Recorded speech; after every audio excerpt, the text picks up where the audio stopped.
baby has allergic reactions to proteins, baby is not lactose intolerant. So like this is not lactose. Lactose is the sugar, the carbohydrate that makes up all milks, to include your breast milk.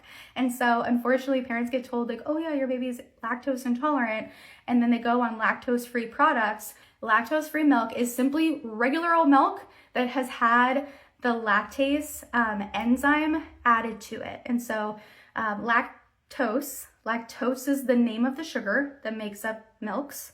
Lactase is the name of the enzyme that breaks down the sugar. So when you get a lactose-free milk or lactose-free product like cottage cheese or sour cream or whatever it may be, they simply took regular old milk and then they added lactase, that enzyme that breaks down lactose for you. So then your body doesn't have to break it down, it's gonna break it down for you. And I know this like very intimately because in all of the irony in the world, I worked for a dairy processing facility for several years running their quality system and their lab. And so like we made lactose-free products every single day. And we would take a big vat of milk, we would add in the enzyme, the lactase enzyme, and then we would wait a certain amount of time. There was an incubation period.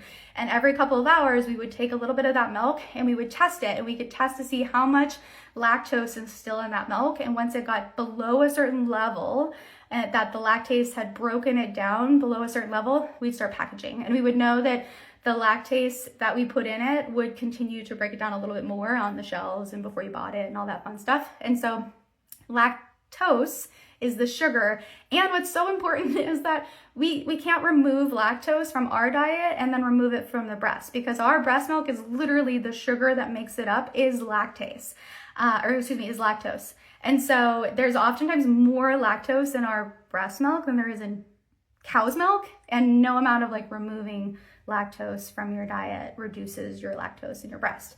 Instead, what's causing an allergic reaction in your baby is the protein. And if in regular old lactose-free milk, we're only removing or breaking down, not even removing, we're breaking it down, the sugar, then that's not helpful for you because the proteins are still entirely intact. And so going lactose-free for your kiddo is not helpful for a vast majority of us.